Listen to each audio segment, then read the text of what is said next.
Good morning and good afternoon, everyone. My name is Nils Heieren, and I'm here together with Singh and Rihel. We are grateful that you have joined this seminar where we will explain the impact of Fit for 55 on the shipping industry. As you may know, Fit for 55 is a proposed EU legislation package which supports its commitment to reduce the net greenhouse gas emissions by at least 55% by 2030, no less.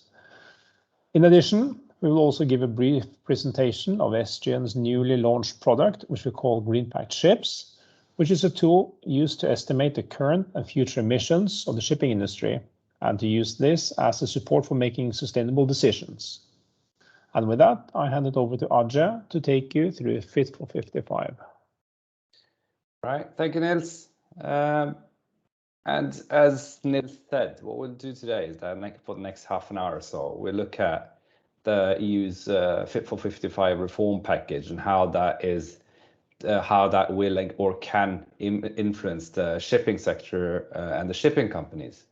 But before we do that, I think it's important to just say a few words about the European Green Deal, the Fit for 55 package, what it is, what its intention is.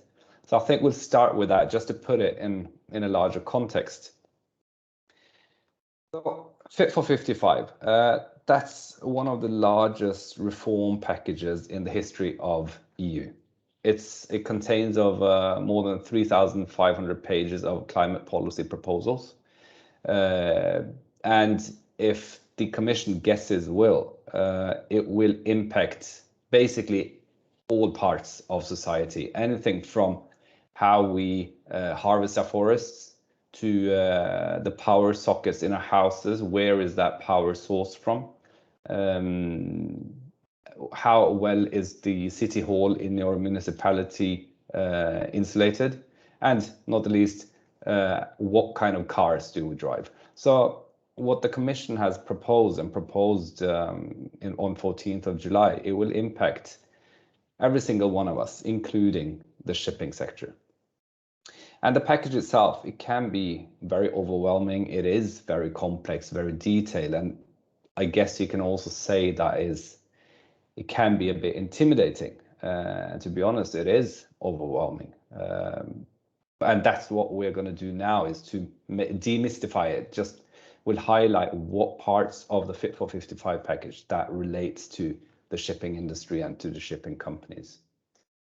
But before we do that, I think it's important to just put it in the Fit for 55 package in a bigger picture. And I think one way of doing it is to link it to the Paris Agreement, because that's the overarching target, the overarching goal, where almost 200 countries around the world have committed to limit the global warming to well below 2 degrees Celsius compared to pre-industrial levels, and preferably to limit it to 1.5 degrees.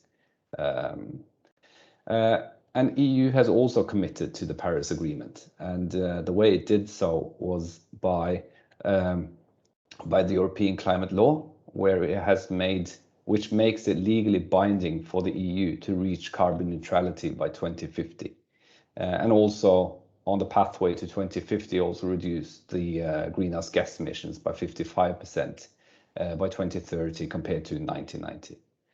And this is where Fit for 55 comes in, because Fit for 55 is the roadmap or the toolbox on how the EU will reach carbon neutrality by 2050 and reduce the emissions by 55% by 2030. And by doing so, the EU will also deliver on its commitment to the Paris Agreement. So that's kind of the whole purpose of Fit for 55, is to ensure that the EU meets its 2030 and 2050 climate targets. If we look at the content, what was proposed on 14th of July. So the Fit for 55 reform package contains more than a dozen different regulatory proposals. And those are changes to existing regulations and also inclusion or introduction of new regulations. And each single regulation will ensure that the EU reaches the target of reducing the emissions by 55% by 2030. But I think it's important to just highlight that this is the Fit for 55 package, and this is still a proposal. This is a proposal that the Commission set forward, so nothing is carved in stone. So now the Parliament and the EU Council will spend 1 year, 2 years, 3 years to negotiate, scrutinize, and agree on the content, the final content in the proposal. But in addition to this package, which will ensure the emission reductions, the EU also has in place other regulations which have already been approved or are just only formalities away from being approved, which will not only direct the emissions in the right way, but that will direct the financial markets towards the energy transition. And that is the EU taxonomy regulation and sustainable finance regulations. And you also have the Corporate Sustainability Reporting Directive.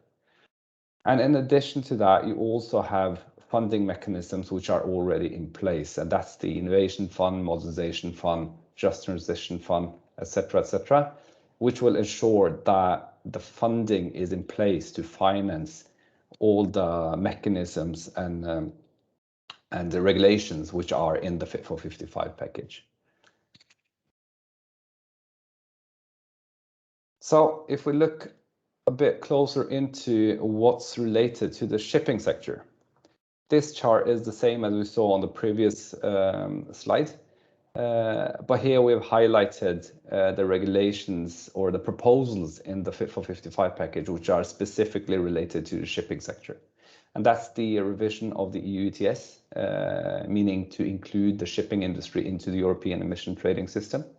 It's a revision of the Energy Taxation Directive, where the proposal goes to add a fuel tax on shipping fuels. And you also have the Fuel EU Maritime proposal, which is a new proposal which intends to decarbonize the fuels used in the shipping industry. We'll also quickly touch upon the taxonomy and sustainable finance and the Corporate Sustainability Reporting Directive over the next 20 minutes or so. But before we do that,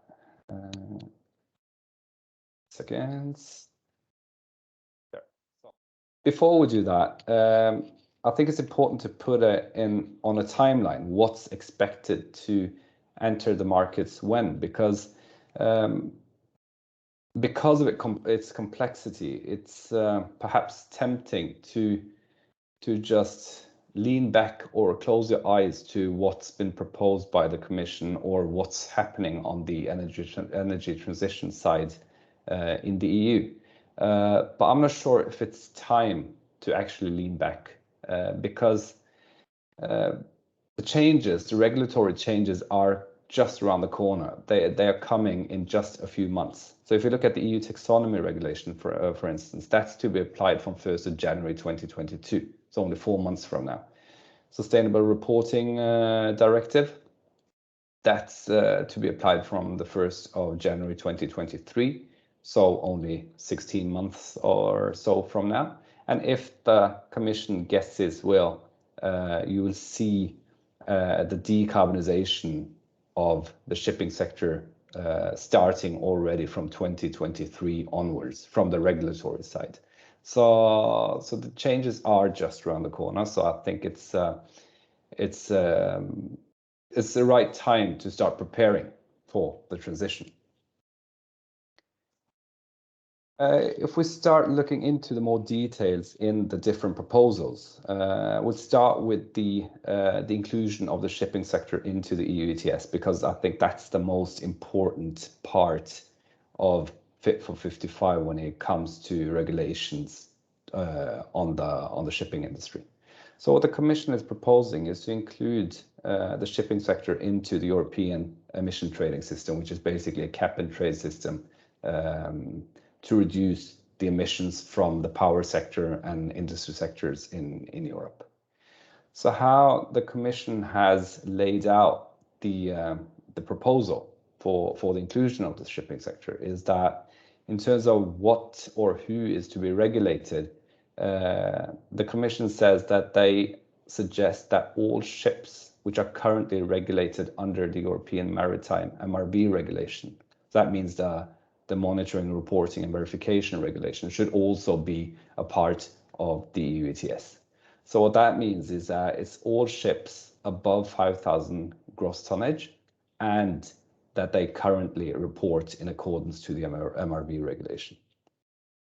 You do have quite a few exemptions from this rule, this 5,000 gross tonnage, and I won't read all the vessel types that are proposed not to be included in under this directive, but you have, in addition to those which are on the slide here, you also have other types of vessels that are not to be included, such as icebreakers, dredging vessels, pipeline vessels, or any vessels related to the installation of offshore wind farms or offshore oil and gas facilities.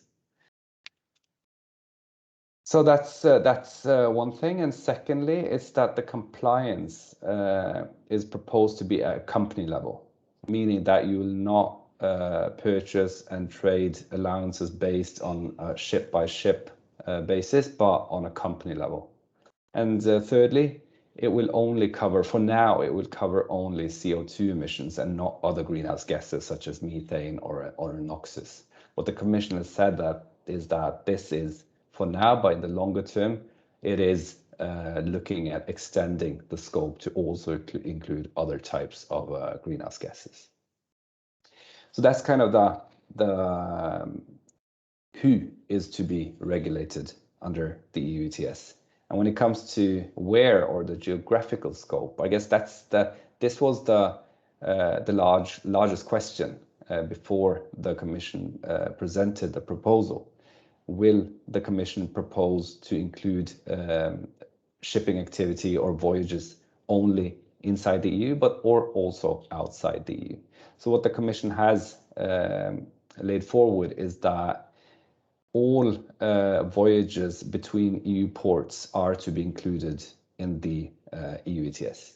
And in addition to that, it also will include emissions occurring at berth in an EU port, and also 50% of emissions from an EU port to a non-EU port, or from a non-EU port to an EU port.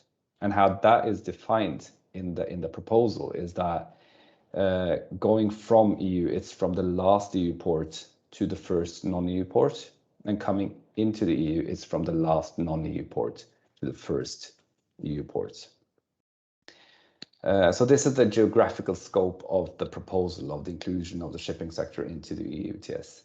And then when it comes to the implementation, what the Commission has proposed is that you don't include all emissions from a shipping company from day one. So instead, there will be a gradual phase-in period starting in 2023, where a shipping company will be compliant for 20% of its emissions. And then this compliance share will increase gradually towards 2026, when all the emissions will be included under the EU ETS. Another important element in this proposal is the so-called flag neutrality principle. And what that means is that, as opposed to the heavy industry in Europe, which receives quite a large part of their emissions in the shape of free allocations or free allowances, the shipping industry is not to receive any kind of free allocations or free allowances. And what that also means is that a shipping company would have to purchase or surrender a carbon allowance or an EUA on a one-to-one basis, meaning that if you emit 1 ton of CO2, you'll have to surrender 1 EUA or carbon allowance. So, and what this also means then is that for every ton emitted, you'll have to pay around 55 euros per ton, which is the current carbon price. And that means that not only will there be a direct emission cost on your emissions, But if you look at the history of the carbon price in Europe, 1 year ago, the carbon prices were around 25 euros-ish. And within 1 year, the prices have more than doubled. So by including the shipping sector into the EU ETS, not only will it become very important for shipping companies to forecast your emissions in order to forecast your emission costs in the future, but it will also be, or it can be very difficult to forecast your future emission costs because the carbon prices have been very volatile over the past year, 2 years. Another interesting finding or takeaway from the proposal is the so-called polluter pays principle. And what that means is that if there's an other entity than the shipping company that defines the emission profile of a ship, then this company can be the one that needs to bear the compliance cost. But there needs to be some kind of a contractual agreement between the shipping company and this entity.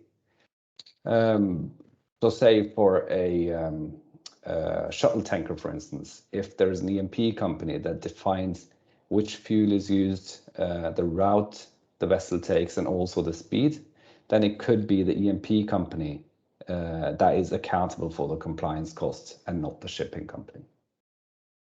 When it comes to the operations under the EU ETS, the trading of the allowances, supply, the auctions and all this is supposed to happen under the existing EU ETS rules and regulations. The only exemption is that the Commission has proposed a penalty mechanism where it says that if a shipping company is not in compliance for 2 or more consecutive periods and all other measures have been tested out, then the shipping company can be expelled from EU ports. But that's kind of a worst case scenario, but that kind of mechanism has been proposed in the Fit for 55 package. And I think it's important to just highlight that inclusion of the shipping sector into the EU ETS is only one part of the revision of the EU ETS directive. So you also have lots of other parts, changes to the emission trading system that has been proposed, but the inclusion of the shipping sector is one of many elements. So that was the inclusion of the shipping sector into the EU ETS, and by that adding a direct emission cost on the shipping companies. But then you also have in the Fit for 55 package, the so-called Fuel EU Maritime Regulation, which is a new regulatory proposal. And what the Commission is intending by Fuel EU Maritime is to increase the deployment of low carbon and no carbon fuels in the shipping industry. And at the same time also ensure that you get a sustainable demand for low carbon, no carbon fuels, and also then a sustainable supply side, so that it becomes a functional, this low carbon fuels becomes a functional market. In terms of the scope, who is being regulated or proposed to be regulated under the Fuel EU Maritime regulation is very similar to what's been proposed in the EU ETS proposal. So, but in the Fuel EU Maritime regulation, it won't apply only to the vessel which are currently reporting under the MRV regulation, but it will apply to all ships above a gross tonnage of 5,000. Another difference is that the compliance will not be on a company level, but on a ship level. And that means that every single vessel needs to have a compliance certificate on board the ship that needs to be updated or renewed on a regular basis. And a third difference is that the Fuel EU Maritime regulation will not only cover CO2 emissions, but also other types of greenhouse gases, such as methane and NOx gases. When it comes to the geographical scope, how far the Fuel EU Maritime regulations will cover or reach, that follows the same scope as the EU ETS proposal.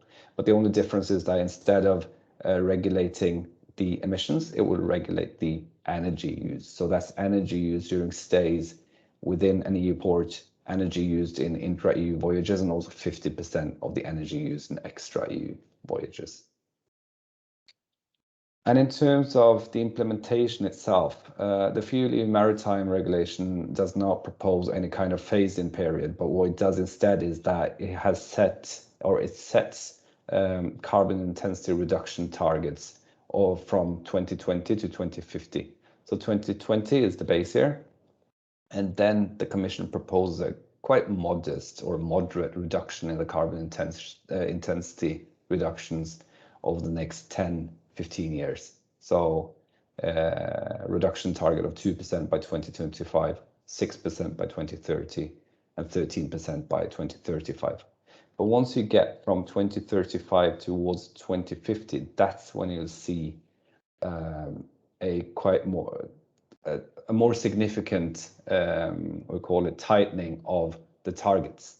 And the reason for that is that the Commission acknowledged that you currently don't have the technologies or the infrastructure in place to drive a large-scale decarbonization of the shipping industry through means such as hydrogen or ammonia.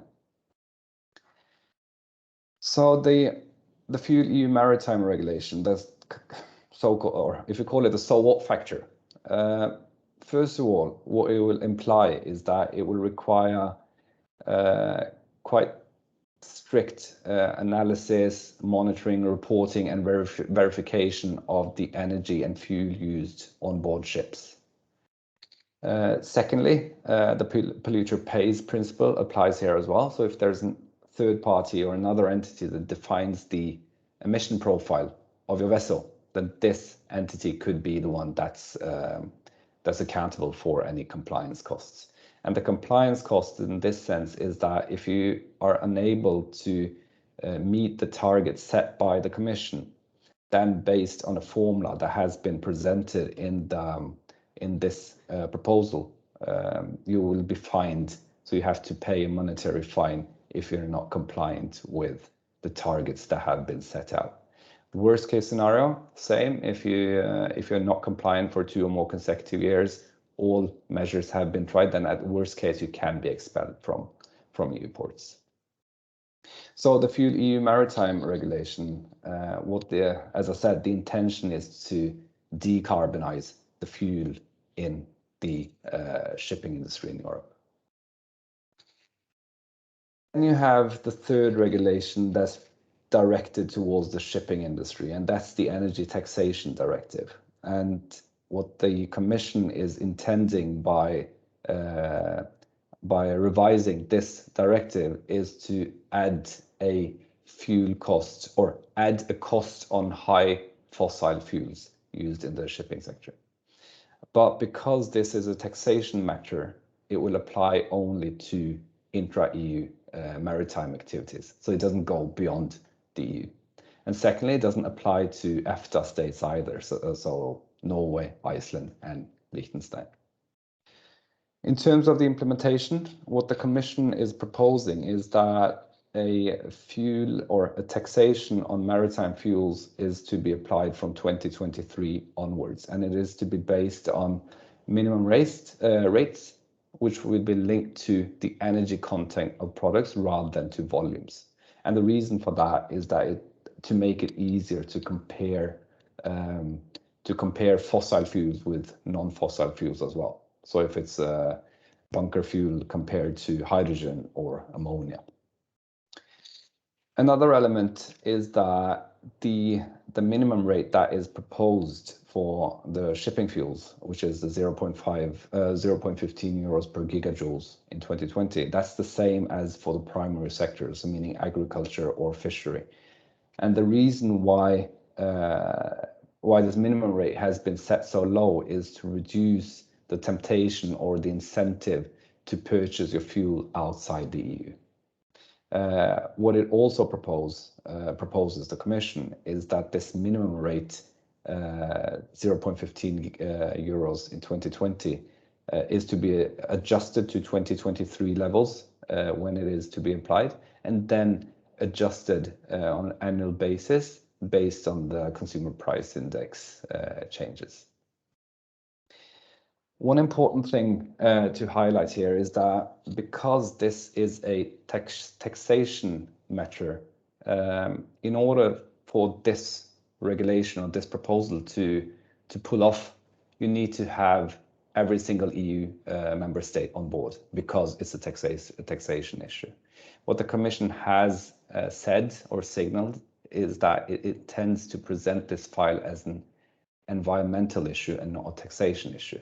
And if it manages to do so, then it can be approved through a qualified majority and not through an anonymous decision in the Council. So that was those three regulations: the revision of the EU ETS, inclusion of the shipping sector, Fuel EU Maritime, and the Energy Taxation Directives. Those were a part of the Fit for 55 package. But then you also have the Corporate Sustainability Reporting Directive, which is practically sealed. There are just some more formalities that remain before this is carved in stone, which we would like to highlight because it's an important regulation.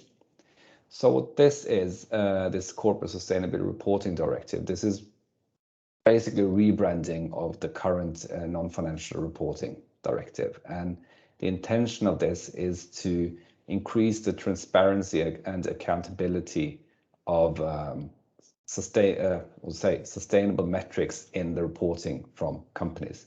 So what it says is that all companies listed on EU stock exchanges or EU regulated markets are to report on a certain set of sustainability reporting standards. And it also will apply to all large non-listed companies. So how it's been laid out in terms of the timeline going forward is that a group called EFRAG is currently developing draft reporting standards, and they will be published somewhere around mid-2022. And once these have been approved, this regulation will apply from the 1st of January 2023. Meaning that the first reports or the reports being published in 2024 will be based on the new sustainability reporting standards. Now, we don't know yet what reporting standards will apply to the different sectors or companies. But if you read the regulation or the directive itself, or if you read the EFRAG report from February 2021, you can read in between the lines that if emissions can be relatively easily monitored and reported upon, then emissions is a preferred KPI for sustainable reporting. So basically what it indirectly says is that emissions is a very likely KPI for industries such as shipping or rigs or any offshore installation vessels.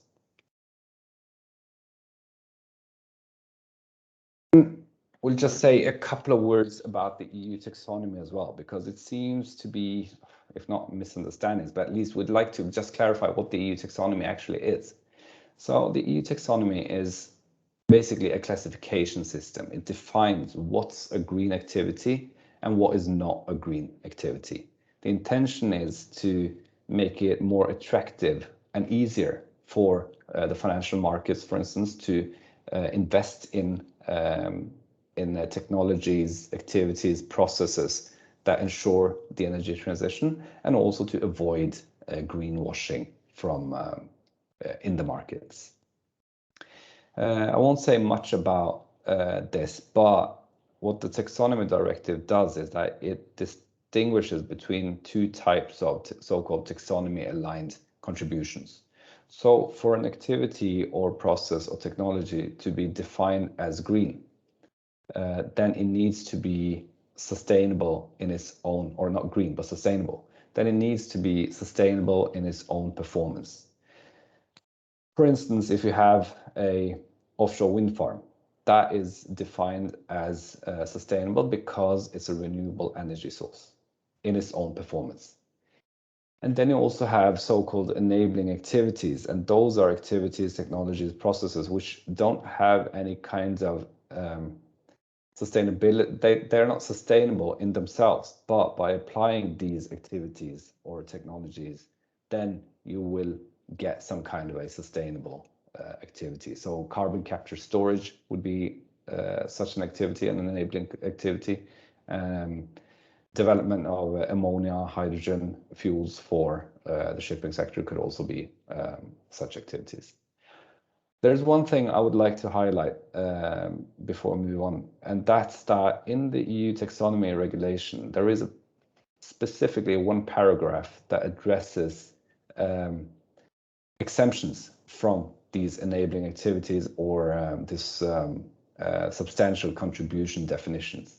And that is that if you are involved in the storage or transportation of any fossil fuel, then you will not be defined as a sustainable activity or a sustainable technology. So if you have a ship that runs on ammonia, hydrogen, water, air, whatever, as long as it transports or stores any fossil fuels, then it will not be taxonomy aligned. Oh, if we just sum up what we've been through over the past 15-20 minutes, is that the Fit for 55 package and its impact on the shipping sector is quite significant. Through the inclusion into the EU ETS, the Commission is proposing to add a direct cost on shipping emissions. And then through the Fuel EU Maritime Regulation, the Commission is ensuring or wants to ensure a decarbonization of the fuels used in the shipping sector. And then through the revision of the Energy Taxation Directive, the Commission is planning to or proposing to add a cost on high carbon fuels used in the shipping sector. And then you also have other elements which are not part of the Fit for 55 package, but which are separate, and that's the steering or channeling of the capital markets towards the energy transition through the taxonomy, sustainable finance directives, and also a higher transparency and accountability on ESG performance through the Corporate Sustainability Reporting Directive. So that was it from me. I'll now hand it over to Nils, who will take you through our Greenpact Ships product. All right, thank you for that, Ajay. So far, we have talked about what is to come from EU. So we will now have a brief look at a way to manage the transition for the players in the shipping market. So if you go to the next slide, please.